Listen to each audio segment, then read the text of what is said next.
மனிதர்கள் இருக்கிறார்கள். மனிதர்கள் ஒவ்வொரு மதத்தை பின்பற்றி இருக்கிறாங்களா இல்லையா? கிறிஸ்தவர்கள் அவர் வழியை பின்பற்றுறாங்க, இந்துக்கள் ஒரு வழியை பின்பற்றுறாங்க, இஸ்லாமியர்கள் ஒரு வழியை பின்பற்றுறாங்க. இப்படி பல மதத்தை பின்பற்றக்கூடியவங்க ஒவ்வொரு வழிமுறையை பின்பற்றும் போது கடவுளுக்கு என்று நிறைய சடங்குகளை வைத்திருக்காங்க. கடவுளுக்கு என்று நிறைய சடங்குகளை வைத்திருக்கிறாங்க. அவங்கவுங்களுக்குன்னு ஒரு ஆணையங்களை வைத்திருக்காங்க. அவர்கள் பலியிடுவதற்காக சில இடங்களையும் வச்சிருக்கிறாங்க. ஆடு, மாடு, ஒட்டகம் இதெல்லாம் கடவுளுக்காக நேர்ந்து நம்முடைய பாவங்கள் போக்குவதற்காக அவர்கள் பலியிடுவதை வழக்கமாக கொண்டிருக்கிறாங்க.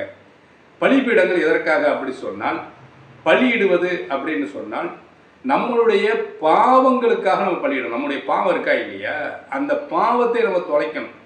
நம்ம மீண்டும் பாவம் செய்யக்கூடாது. ஒரு பாவத்தை பலியிடுறோம் அப்படின்னா அதை மீண்டும் பாவம் செய்யாமல் இருக்கணும், பிறர் மீது குற்றம் குறையாமல் செய்யாமல் இருக்கணும், பிறரை ஏமாற்றமாக இருக்கணும், நயவஞ்சகம் பண்ணாமல் இருக்கணும், நம்மளுடைய பொருளாதாரத்தை தேடிக்கொள்வதற்காக அடுத்த ஒரு பொருளை அபகரிக்காமல் இருக்கணும். இதே போன்ற நிலையில் இருந்து என்ன செய்யணும், நம்மள்ட்ட இருக்கக்கூடிய அந்த கேடான குணங்களை நம்ம என்ன செய்யணும், அந்த இடத்துல பலியிட்டு வந்துடுமே தவிர ஒரு உயிரையோ ஆடையோ மாடையோ உயிர்களையோ எடுத்துக்கொண்டு கடவுளுக்கு என்று பலியிடுவதனால நம்மளுக்கு அதனால் எந்த ஒரு நன்மையும் கண்டிப்பாக கிடையாது. அதனால் நம்மள்ட்ட இருக்கக்கூடிய அந்த கெட்ட குணங்களை நாம் பலியிடுவதுதான் பலியிடக்கூடிய பலிபீடங்களாக இருக்கின்றது.